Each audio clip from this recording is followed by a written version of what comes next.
They say that the heart is the center of life, but nobody wants that it is also its most vulnerable point. Everything you feel, everything that moves you, can be used against you.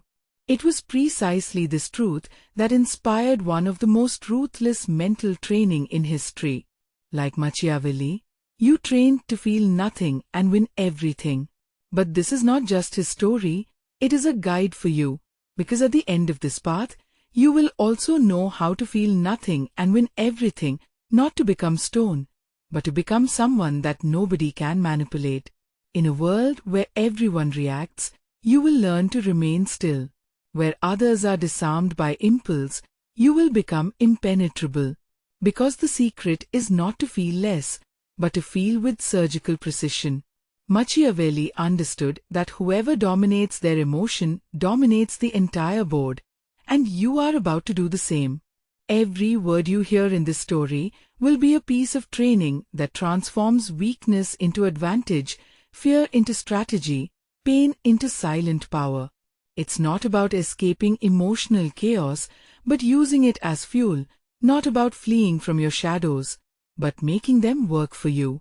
Because only those who control their internal world end up controlling the external one. Most people fear facing themselves.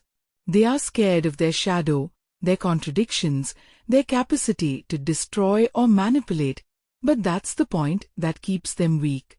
In every defensive gesture, the other person betrays themselves, and you, from your center, read everything without saying a word. This is how true psychological power is born.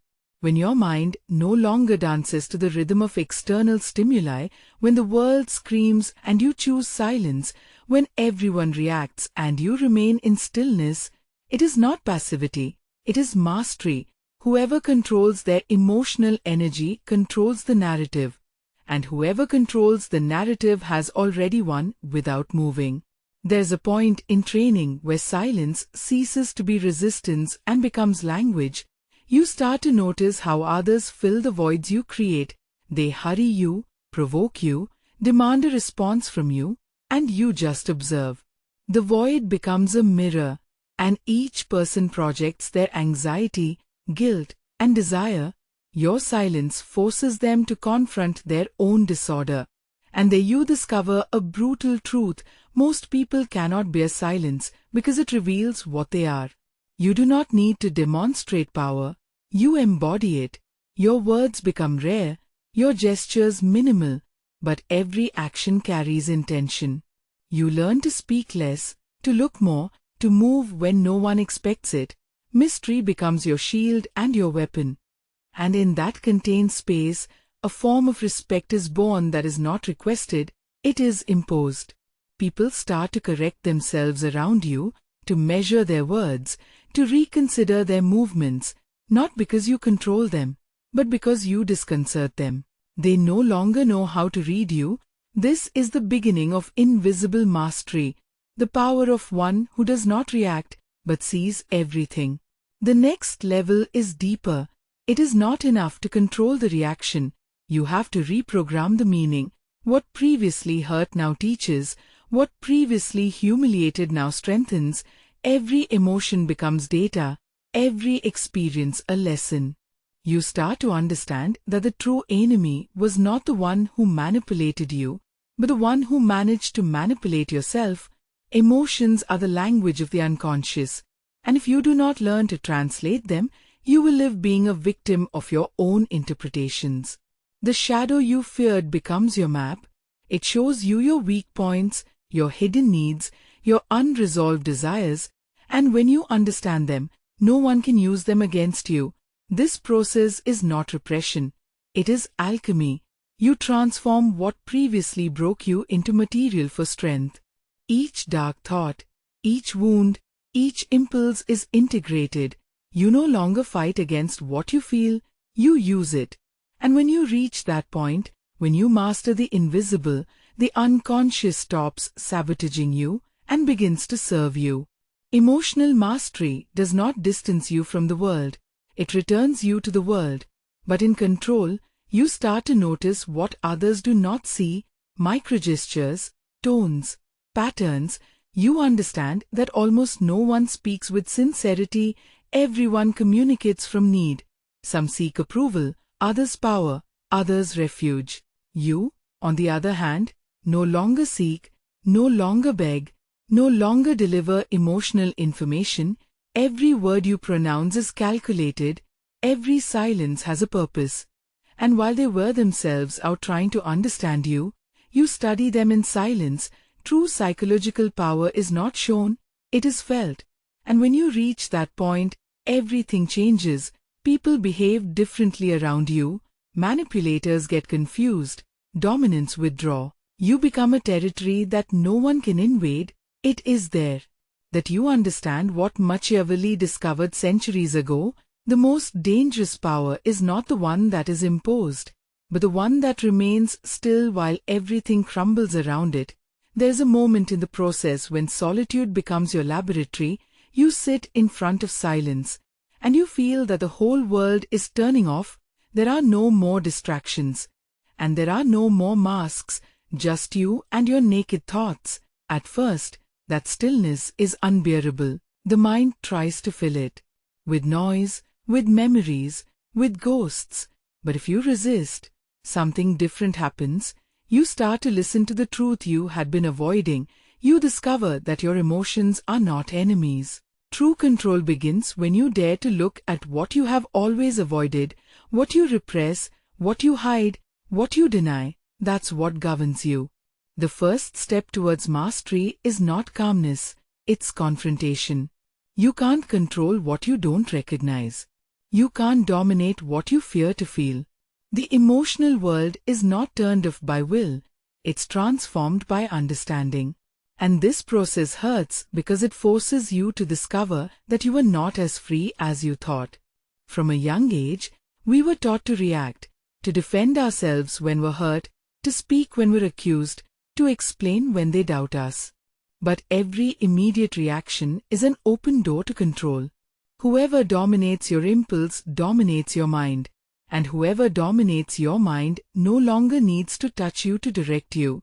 This training is not a game, it's a silent dismantling of all your automatic responses. Every emotion has a root, a story, a function. It's not about eliminating anger, fear, or sadness, but understanding what purpose they serve and who they serve when they appear. If you are not the one who directs them, someone else will. The modern world doesn't need chains, it uses screens. It doesn't need prisons, it uses emotions. They make you believe that feeling everything is a sign of humanity, when in reality, it's a sign of vulnerability. Those who don't control their emotions are easy to distract, easy to divide, easy to use. The next step is simple, but brutal. Observing without reacting. Instead of compasses distorted by fear, anger shows you where you feel powerless. Sadness indicates what you still don't accept, and guilt only appears when you give your power away to others. What you called weakness was simply misinterpreted information. Inner training is not about feeling less, but about feeling with awareness. You learn to look at each emotion with surgical distance, no longer dragged by it. You observe it, no longer controlled by it. You study it. This constant observation separates you from chaos, and in this state, the mind becomes sharp as a blade. You start to anticipate others' moves without needing to guess them, not because you read minds, but because you read your own. Whoever understands themselves understands the entire world. It's at this moment that psychological mastery ceases to be a concept and becomes presence. Your body calms down, your breathing aligns, your energy stabilizes, and you start to feel a kind of silent, non-aggressive, yet unbreakable power. Interestingly, people perceive this without you saying a word. They start to look at you differently, sensing something they can't quite name, a mix of calmness and danger. They don't understand that what they feel is your internal control. You've stopped seeking to win arguments. You don't need to convince anyone. The most powerful influence is born from balance. People don't follow the one who shouts, they follow the one who remains unruffled. And that's when you understand why external chaos was never your enemy, just a reflection of your internal disorder. When the inside is ordered, the world responds, everything starts to turn in your favor, not because you struggle, but because you fit in. The universe naturally tends towards balance, and you've become that balance. There's a point where the temptation to feel intensely again reappears. Your mind tells you, relax, you've learned. But the real challenge starts there, maintaining equanimity when everything seems to have stabilized. That's the last trap, the ego's return. You will believe yourself invincible, and that feeling can be your downfall because mastery isn't sustained with pride, but with attention. If you stop observing, if you let yourself be carried away by the need to demonstrate power, you lose everything. Control is based on the humility to accept that you can still fall. The mind loves drama, the soul loves silence. Each time you feel the urge to react, remember that's the battlefield. And if you can remain still there, you've already won. This state of mastery doesn't isolate you from the world.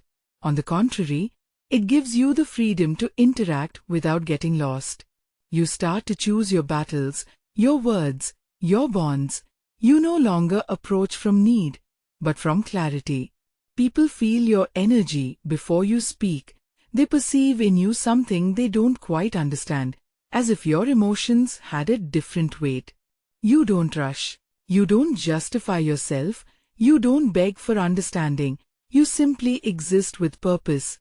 And while everyone rushes to be understood, you choose to understand.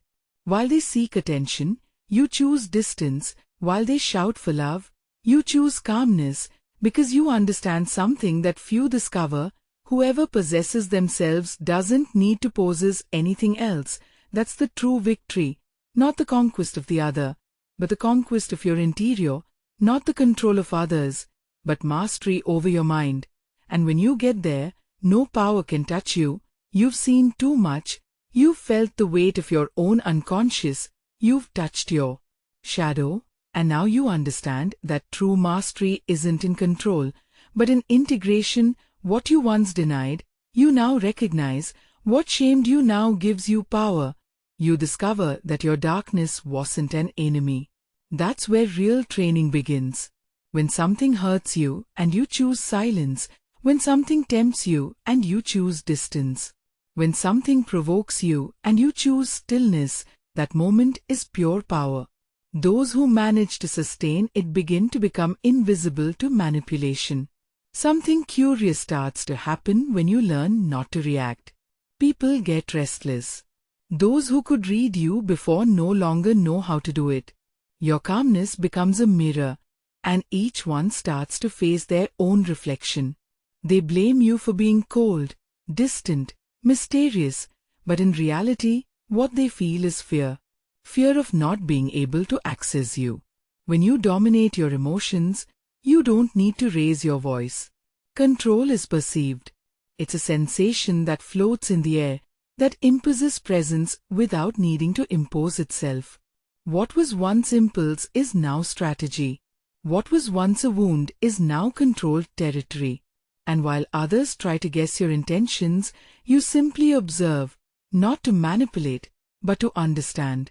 You start to realize that serenity is not coldness, but rather focus, not about eliminating emotions, but directing them like an electric current that only you know when to activate. This is the difference between those who live reacting and those who live choosing. Each time you choose, your mind expands a bit more. The world remains the same, but you are no longer the same. Words that previously hurt you now only sound distant. Looks that intimidated you no longer touch you. You have created an invisible barrier, not of indifference, but of lucidity. Pain does not disappear, but ceases to have power over you. In this state, something within you aligns. The body, mind, and shadow begin to speak the same language. There is no longer internal war, only silent observation. Transformation becomes evident. You no longer fight against your emotions, you use them as tools. Anger becomes measured impulse, sadness becomes introspection, fear becomes strategic alert. You have turned internal disorder into a system of invisible power. Most people fear this phase because it is the point where you detach from human noise. You are no longer moved by the need for approval or the game of appearances. You become a spectator of the social theater, and everything that previously affected you now seems like a rehearsed play. It is here that the true manipulation begins, with control over your own reactions. Those who do not master their unconscious obey without knowing it, but those who understand it free themselves from any external authority. And this inner freedom is so strange that many confuse it with coldness. But it is not coldness, it is clean power, without the need for demonstration. You now understand that self-control is not a destination, but a state that is renewed with each decision. Each time you choose not to react, each time you remain serene in the face of chaos, you reaffirm your dominion. The human mind is volatile, but you have learned to be an anchor. You start to notice that your environment changes without you doing anything. People can no longer manipulate you with guilt or praise. Pressures lose their effect. Provocations become noise. You have crossed the border between emotion and consciousness. At this point, victory is no longer felt like triumph, but like silence, a silence so deep that it makes you uncomfortable, but it liberates, because this emptiness is not absence, it is space, and only in this space can you create your own destiny without the threads of the past, without the voice of others in your mind. Your power now does not shout, it is felt. It does not convince, it imposes itself. It does not seek, it attracts. You have entered the terrain of those who no longer need to demonstrate anything. It is here that you discover the true purpose of training, not to eliminate emotion, but to understand its structure.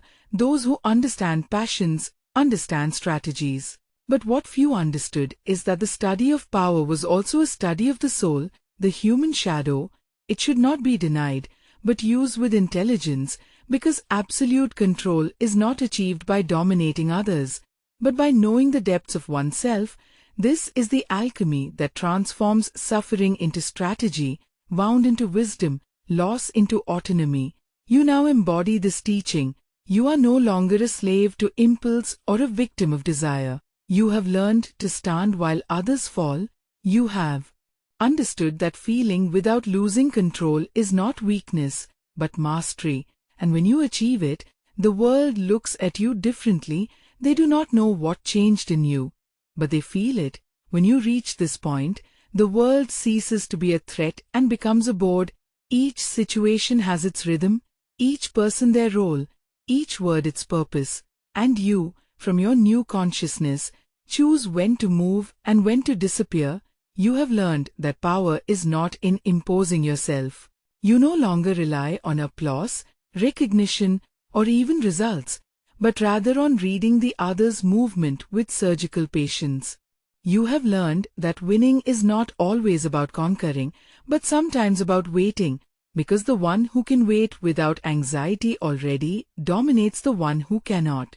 That is the kind of control that modern noise will never understand. Outside, everyone rushes to feel something. You, on the other hand, have learned the art of not being dragged by anything. You have turned your silence into a language and your calm into a weapon. Most importantly, you no longer lie to yourself. You know what you are. You know what you will no longer be.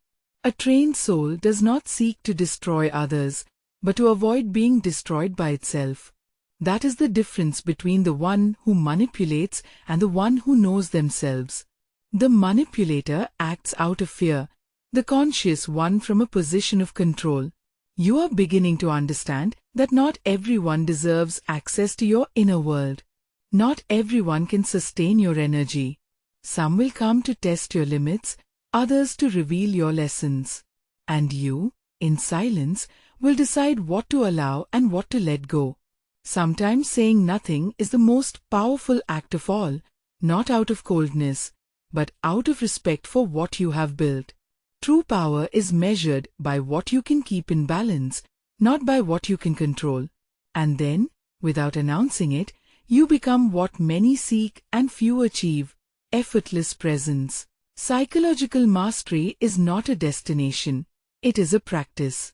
Each day will test your silence, your focus, your energy. No matter how far you advance, the mind will continue to try to drag you down. But now you know. You don't need to flee from your emotions, just keep them at bay with awareness. In that inner vigilance lies freedom, because no one can manipulate the one who knows themselves, nor deceive the one who observes their thoughts without identifying with them. You are the witness and author of your own chaos. And if you ever doubt what you have achieved, remember, mastery is not about ceasing to feel, but about not being possessed by what you feel. You have crossed the threshold that separates those who live asleep from those who wake up with intention. The true power is not conquered outside, it is trained inside.